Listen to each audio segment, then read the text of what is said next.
আসসালামু আলাইকুম রহমতুল্লাহ। আজকে এই সুন্দর ফুলটি আমি কিভাবে বানিয়েছি আপনাদের সাথে শেয়ার করব। ভিডিওটি ভালো লাগলে অবশ্যই লাইক, সাবস্ক্রাইব এবং কমেন্টে জানাবেন, আর পুরো ভিডিওটি দেখবেন, আশা করি ভালো লাগবে।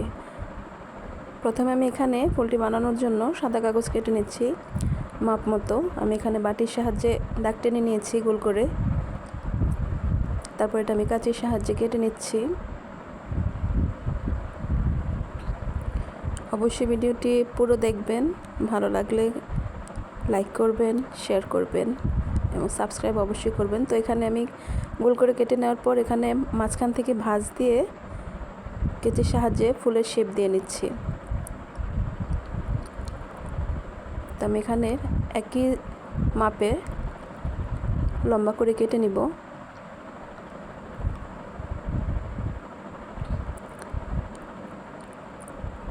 তো সবগুলো কেটে নেওয়ার পর আমি আবার এগুলোকে যে কর্নারগুলো আছে ওগুলো ফুলের পাপড়ির আকৃতি দেওয়ার জন্য কোনা করে কেটে নিচ্ছি।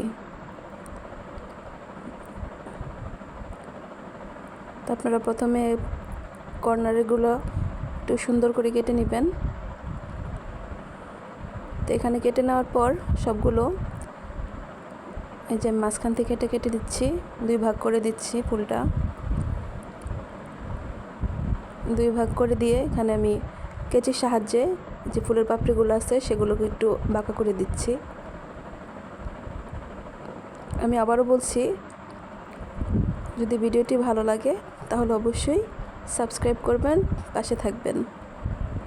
তো এখানে আমি কেচির সাহায্যে সবগুলো পাপড়ি বাঁকা করে দেওয়ার পর এখানে আঠার মাধ্যমে ফুলটাকে জোড়া লাগিয়ে নিব।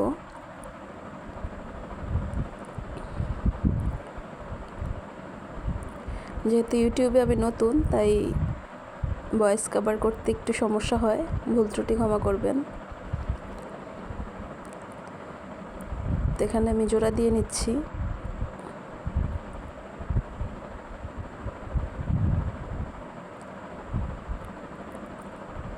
জোড়া দিয়ে নেওয়ার পর সুন্দর একটা শেপ হয়েছে ফুলের। এখানে আমি হলুদ কালারের কাগজ নিয়ে দুই ভাঁজ করে তারপর মাঝখানে পাপড়ি দেওয়ার জন্য চিকন করে কেটে নিচ্ছি।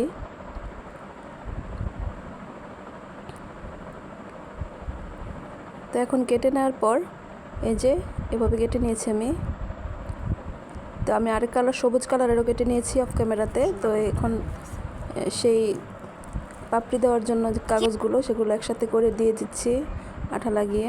এই যে আমার ফুল রেডি হয়ে গেছে, ফুল জোড়া দিয়ে দিলাম। এখন আমি ফুলদানি বানানোর জন্য আমার বাসায় পড়ে থাকা টিস্যুর যে বক্স ওগুলা আর হচ্ছে পাটের দড়ি ব্যবহার করছি। তো এখানে আমি পাটের দড়ি ব্যবহার করে একটা ফুলদানি বানিয়ে নিব। তো আমার বাসায় কিছু অতিরিক্ত কাগজ ছিল যেগুলো হচ্ছে আঠাযুক্ত জরি কাগজ, সেগুলোর মাধ্যমে এবং টিস্যু পেপারের বক্সের মাধ্যমে একটা সুন্দর ফুলদানি বানিয়ে নিয়েছি। এই যে আমার ফুল, যে ফাইনাল লুক। যদি ভিডিওটি ভালো লাগে অবশ্যই কমেন্টে জানাবেন, পাশে থাকবেন ইনশাআল্লাহ। আসসালামু আলাইকুম।